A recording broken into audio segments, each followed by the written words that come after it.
Hello friends, मैं औरंगज़ेब शेख। आप सभी का स्वागत है मेरे यूट्यूब चैनल एडुकेटर अड्डा पे। आज हम सॉल्व करेंगे प्रॉब्लम नंबर 2, जो कि डिपेंड है कॉन्सेप्ट ऑफ डोमिनेंस मेथड पे।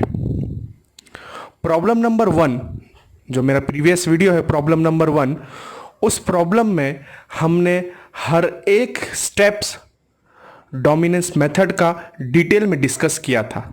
तो आप सभी से रिक्वेस्ट है कि मेरा प्रॉब्लम नंबर 1 वाला वीडियो ज़रूर देखें। चलो सॉल्व करते हैं प्रॉब्लम नंबर 2। प्रॉब्लम नंबर 2 का जो फॉर्मेट में देख रहा हूं वो 4x4 फॉर्मेट में है। 1 2 3 4 स्ट्रेटेजी प्लेयर बी की और प्लेयर ए की 1 2 3 4 स्ट्रेटेजी। तो किस फॉर्म में है? 4x4 फॉर्म में। डोमिनेंस मेथड का जो सबसे पहला स्टेप ये है कि with the help of row operation या फिर कॉलम ऑपरेशन करके जो भी फॉर्मेट में क्वेश्चन दिया होगा उसको रिड्यूस करके 2x2 फॉर्मेट पे लाना है। आप चाहो पहले रो ऑपरेशन कर लो या फिर आप चाहो कॉलम ऑपरेशन कर लो, कोई भी पाबंदी नहीं है। तो जैसे ही मैंने इस क्वेश्चन का एनालिसिस किया, एनालिसिस करने के बाद ये देखा, रो ऑपरेशन करता हूं। पहला रो ऑपरेशन मैंने जब देखा कि प्लेयर ए की जो फर्स्ट स्ट्रेटेजी है वो प्लेयर ए की थर्ड स्ट्रेटेजी से ग्रेटर देन या इक्वल टू है। चेक कर लेते, 3 2 से बड़ा है, 5 1 से बड़ा है, 4 इक्वल है और 2 0 से बड़ा है। तो क्या पता चला मुझे कि A1 स्ट्रेटेजी का प्लेयर ए की पहली स्ट्रेटेजी जो थी वो ग्रेटर देन इक्वल टू किसके बराबर? A3 के थर्ड वाली स्ट्रेटेजी के से ग्रेटर और इक्वल टू है। और रो ऑपरेशन के अंदर जो लेस देन वाला रो रहता है, जो लेस देन वाला रो रहता है उसको एलिमिनेट किया जाता है। तो यहां पे कौन सी रो एलिमिनेट हो जाएगी? A3 एलिमिनेटेड हो जाएगी। तो क्या बचेगा? प्लेयर बी की फर्स्ट स्ट्रेटेजी बची रहेगी, सेकेंड भी बची रहेगी, थर्ड भी बची रहेगी और फोर्थ भी बची रहेगी, पूरी की पूरी बची है। और ए वाले के अंदर हम लोग ने क्या एलिमिनेट किया? थर्ड एलिमिनेट किया। तो क्या बचा? फर्स्ट बचा, सेकेंड बचा, थर्ड एलिमिनेट हो चुका था, तो क्या बचा? सिर्फ फोर्थ बचा। करस्पॉन्डिंग सारे नंबर लिख लेते हैं। तो यहाँ पे 3 5 3 बचेगा। यहाँ पे क्या बचेगा? 5 6 3 बचेगा। यहाँ पे क्या बचेगा? 4 2 5 बचेगा। यहाँ पे क्या बचेगा? फोर्थ वाले में 2 बचेगा, 4 बचेगा और 2 बचेगा। वापस से एनालिसिस करना है। ये स्टेप को हमको तब तक करना है जब तक ये 4x4 फॉर्म का गेम या 4x4 का जो मैट्रिक्स है वो रिड्यूस होकर 2x2 ना हो जाए। वापस से हमको चेक करना है रो के अंदर या फिर कॉलम के अंदर। तो मैंने यहाँ पे जब चेक किया तो बी थर्ड जो प्लेयर बी की स्ट्रेटेजी थी, ऊपर वाली कौन सी थी? प्लेयर बी की थी। ये प्लेयर बी की स्ट्रेटेजी है, ये प्लेयर ए की स्ट्रेटेजी है। प्लेयर बी की जो बी का जो सेकेंड मतलब ये कॉलम वाला पार्ट, प्लेयर बी का जो कॉलम वाला पार्ट सेकेंड स्ट्रेटेजी है वो फर्स्ट स्ट्रेटेजी से ग्रेटर देन और इक्वल टू चेक कर लेते हो। 5 3 से बड़ा है, ठीक है। फिर 6 5 से बड़ा है और 3 इक्वल है। मैंने क्या देखा कि बी वाले प्लेयर की सेकेंड स्ट्रेटेजी क्या है? ग्रेटर देन इक्वल टू किसके साथ? फर्स्ट वाली स्ट्रेटेजी के साथ। फर्स्ट वाली स्ट्रेटेजी के साथ ग्रेटर देन इक्वल टू है। कॉलम ऑपरेशन के अंदर रो ऑपरेशन का उल्टा रहता है। कॉलम ऑपरेशन के अंदर जो ग्रेटर वाला कॉलम होगा वो एलिमिनेट होगा। तो यहां पे क्या एलिमिनेट हो जाएगा? हमारा B2 एलिमिनेट हो जाएगा। B2 एलिमिनेट हो जाएगा तो रिमेनिंग पार्ट क्या बचेगा? रिमेनिंग पार्ट सिर्फ और सिर्फ प्लेयर ए के लिए, प्लेयर बी के लिए फर्स्ट वाला पार्ट बचेगा, थर्ड वाला पार्ट बचेगा और फोर्थ वाला पार्ट बचेगा। क्या एलिमिनेट हो गया? प्लेयर बी का सेकेंड वाला तो एलिमिनेट हो गया था, तो फोर्थ बचा। फिर प्लेयर ए का फर्स्ट वाला पार्ट बचा था, सेकेंड वाला पार्ट बचा था और फोर्थ वाला पार्ट बचा था। ऊपर वाला कौन सा है? ये प्लेयर ए की स्ट्रेटेजी है, प्लेयर ए की स्ट्रेटेजी है, ये प्लेयर बी की स्ट्रेटेजी है। सारे करस्पॉन्डिंग नंबर लिख लेते हैं। तो नंबर करस्पॉन्डिंग क्या है? 3 5 3 है। यहाँ पे करस्पॉन्डिंग नंबर 4 2 5 बचा था। यहाँ पे करस्पॉन्डिंग नंबर फोर्थ वाले करस्पॉन्डिंग नंबर क्या बचा था? हमारा 2 4 2 बचा था। क्या बचा था? 2 4 2 बचा था। वापस से जब मैंने एनालिसिस किया, एनालिसिस करने के बाद ये देखा कि प्लेयर ए की जो फोर्थ वाली स्ट्रेटेजी है, fourth strategy greater than equal to first वाली स्ट्रेटेजी के साथ है। चेक कर लेते हैं, 3 इक्वल है, 5 ग्रेटर देन है और 2 इक्वल है। क्या देखा मैंने, प्लेयर ए की fourth strategy greater than equal to first वाली स्ट्रेटेजी के साथ है। और रो ऑपरेशन के अंदर जो लेस देन वाला रो रहता है, जो छोटी रो रहती है, वो एलिमिनेट हो जाती है। तो यहां पे क्या एलिमिनेट होगा, A1 वाली एलिमिनेट, फर्स्ट स्ट्रेटेजी एलिमिनेट हो जाएगी। फर्स्ट स्ट्रेटेजी जब एलिमिनेट होगी तो प्लेयर ए के पास सिर्फ और सिर्फ सेकेंड स्ट्रेटेजी बचेगी और फोर्थ स्ट्रेटेजी बचेगी। और प्लेयर बी के पास तो फर्स्ट तो था ही, फिर थर्ड था, थर्ड लिख दिया, फिर क्या था, फोर्थ था। ये किसका है, प्लेयर ए की स्ट्रेटेजी थी।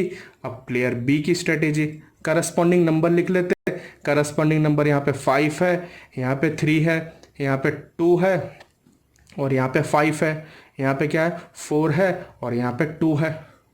अब रो ऑपरेशन तो कर नहीं सकते, 2/2 लाना तो 2 तो रहना ही जरूरी है, कॉलम ऑपरेशन ही करना पड़ेगा। कॉलम के अंदर मैं जब चेक कर रहा हूँ तो प्लेयर बी का जो फर्स्ट स्ट्रेटेजी है, फर्स्ट स्ट्रेटेजी फोर्थ वाली स्ट्रेटेजी के साथ ग्रेटर देन और इक्वल टू है। चेक कर लेते, 5 4 से बड़ा है, 3 भी 2 से बड़ा है। तो क्या देखा मैंने कि प्लेयर बी की फर्स्ट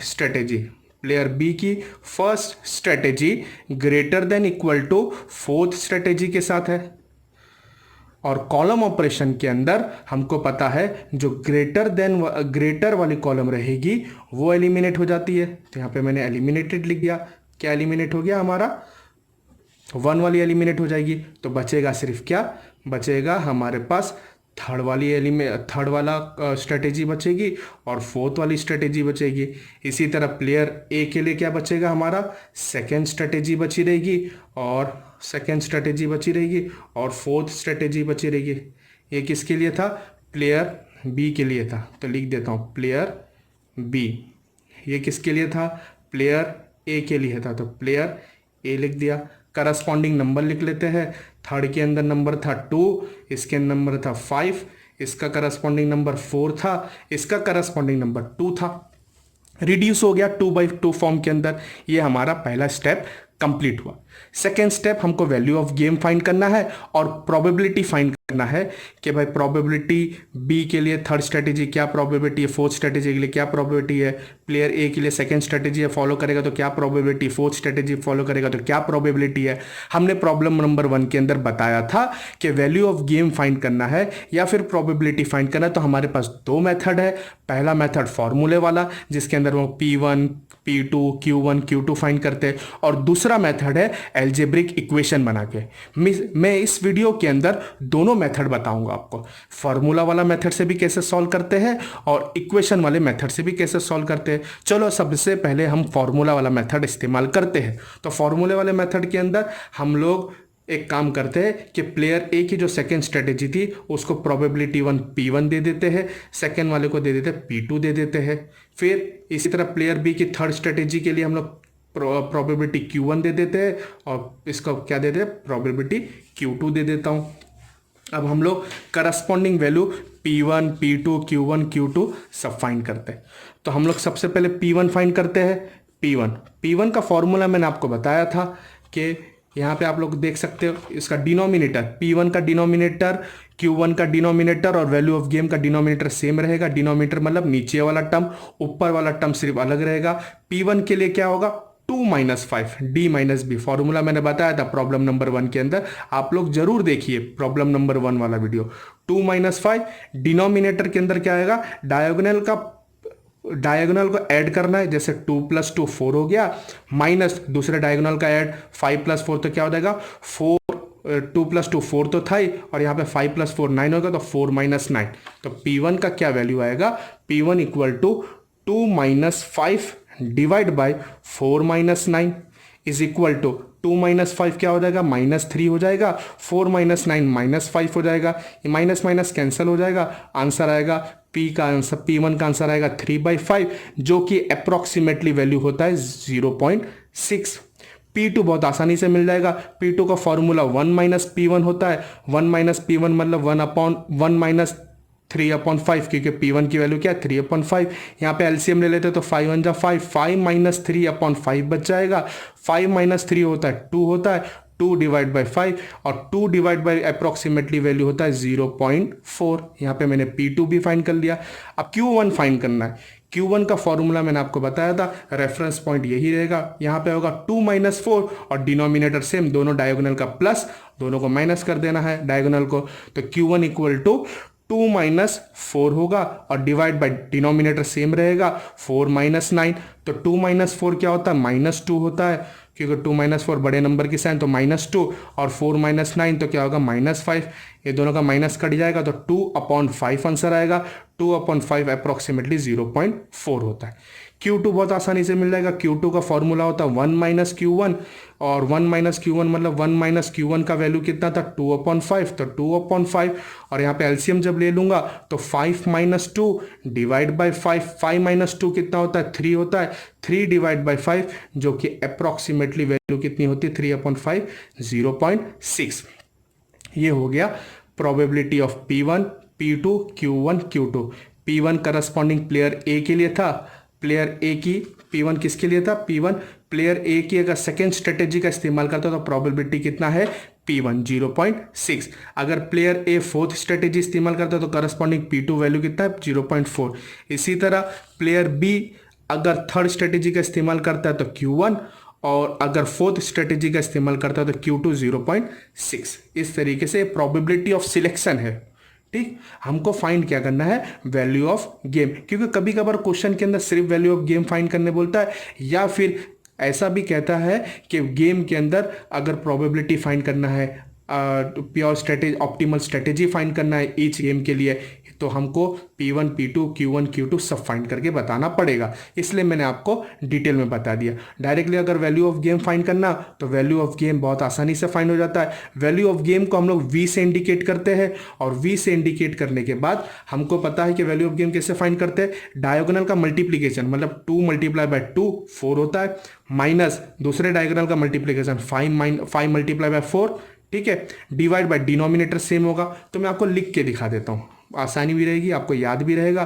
तो फॉर्मूले के हिसाब से क्या होगा, डायगोनल का मल्टीप्लिकेशन मतलब 2 मल्टीप्लाई बाय 2, माइनस दूसरे डायगोनल का मल्टीप्लिकेशन मतलब 5 मल्टीप्लाई बाय 4, डिवाइड बाय, और नीचे डायगोनल का प्लस आएगा 2 + 2 माइनस 5 + 4। इसको जब मैं सॉल्व करता हूँ तो v इक्वल टू क्या हो जाएगा 4 माइनस 20, 2 2 जा 4, 5 4 जा 20, डिवाइड बाय 4 माइनस 9। इसको डिवाइड करूंगा तो क्या हो जाएगा -16 अपॉन -5 होगा। जब इसको डिवाइड करूंगा 16 डिवाइड बाय 5 होता है, वैल्यू ऑफ गेम कितना आएगा 3.2। ये तरीका है, with the help of formula हम लोग वैल्यू ऑफ गेम को सॉल्व कर सकते हैं। चलो हम लोग with the help of equation किस तरीके से वैल्यू ऑफ गेम और करस्पॉन्डिंग प्रोबेबिलिटी फाइंड की जाती है वो मैं बताने जा रहा हूँ। तो हमारा जो आउटपुट आया था रिड्यूस आउटपुट, हम लोग और दूसरा मेथड बता रहा हूँ। जो रिड्यूस आउटपुट आया था उसको लिख लेते, प्लेयर बी के लिए प्लेयर बी लिख लेता हूँ। प्लेयर बी के अंदर क्या बचा था, थर्ड वाला स्ट्रेटेजी बचा था और फोर्थ वाला स्ट्रेटेजी बचा था। ठीक है, प्लेयर वन के लिए सेकेंड वाला स्ट्रेटेजी बचा था और फोर्थ वाला स्ट्रेटेजी बचा था। ये क्या था, प्लेयर ए के लिए बचा था, प्लेयर ए के लिए बचा था। इसका करस्पॉन्डिंग नंबर 2 था, करस्पॉन्डिंग नंबर 4, इसका करस्पॉन्डिंग नंबर 5, इसका करस्पॉन्डिंग नंबर 2। क्या करता हूं कि प्लेयर ए अगर सेकेंड स्ट्रेटेजी को फॉलो करता है, उसकी प्रोबेबिलिटी x सपोज करता हूं, तो ऑटोमेटिकली फोर्थ के लिए कितना हो जाएगा 1 - x। इसी तरह प्लेयर बी थर्ड स्ट्रेटेजी का इस्तेमाल करता है तो उसका प्रोबेबिलिटी हम लोग y सपोज कर लेते हैं, तो फोर्थ के लिए ऑटोमेटिकली क्या हो जाएगा 1 - y। अब क्या करना है कि अगर मुझे x की वैल्यू फाइंड करना है तो हमको ये कॉलम को, इस कॉलम को इस इक्वेशन, इस टर्म के साथ मल्टीप्लाई करना है और x की वैल्यू फाइंड कर लेना है। इसी तरह अगर मुझे y की वैल्यू फाइंड करना है तो इस रो को इस y के कॉन्सेप्ट के साथ मल्टीप्लाई करके और हमको इक्वेशन बना के y की वैल्यू फाइंड कर लेना है। तो सबसे पहले मैं x की वैल्यू कैलकुलेट करता हूं। तो सपोज करता हूं calculate the value of x की वैल्यू कैलकुलेट करना है। तो x की वैल्यू कैलकुलेट कैसे होगी, 2 × x, तो क्या हो जाएगा, इक्वेशन बनाता हूं तो 2x आएगा plus 5 multiply by 1 minus x, तो ये रहेगा 5 multiply by 1 minus x equal to यहाँ पे क्या हो जाएगा 4 मल्टीप्लाई बाय एक्स, तो 4 multiply by x plus 2 multiply by 1 minus x. ये हो गया एक्स के लिए इक्वेशन, दो इक्वेशन बन गया। अब इसको सॉल्व कर लेते हैं, तो 2 into x as it is, 5 को अंदर जब मल्टीप्लाई करो तो 5 1 जा 5 minus 5x is equal to 4x as it is, plus 2 को अंदर मल्टीप्लाई करूंगा तो 2 इंटू 1 2 माइनस 2 ऑफ x को सॉल्व कर लेते हैं, तो 2x माइनस 5x हो जाएगा माइनस 3x प्लस 5 बचेगा is equal to 4x minus 2x करूंगा तो कितना बचेगा 2x बचेगा, और प्लस 2 तो था ही। एक काम करता हूँ, x वाले टर्म को x के साथ रखता हूँ, नंबर वाले नंबर के साथ रखता हूँ। ये 2x को जब मैं इक्वल टू के इस बाजू बुलाऊंगा तो माइनस 2x हो जाएगा, और 5 को यहाँ पे भेजूंगा तो माइनस 5 हो जाएगा। तो देयरफॉर मैं लिख लेता हूँ minus 3x minus 2x is equal to 2 minus 5 बचेगा। Therefore minus 3x minus 2x हो जाएगा minus 5x is equal to 2 minus 5 कितना हो जाएगा माइनस 3 हो जाएगा।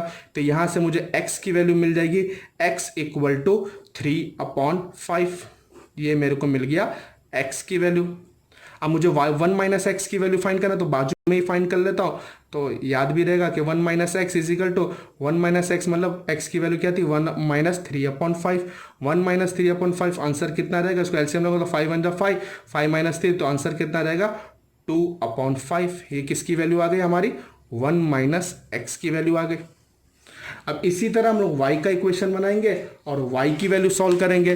तो y का इक्वेशन बनाने के लिए मैं y वाले टर्म को इस्तेमाल करता हूँ, तो हमारा ये y वाला टर्म है ना, यहाँ पे था, हम लोग ने लिखा था पूरा, तो ये 2 इसके साथ मिलेगा तो 2y plus 4 into 1 minus 5। Second equation क्या बनेगा 5y प्लस 2 इंटू 1 माइनस 5। तो लिख लेते हैं हम लोग y वाले, हम लोग क्या कैलकुलेट कर रहे हैं, अब कैलकुलेट कर रहे हैं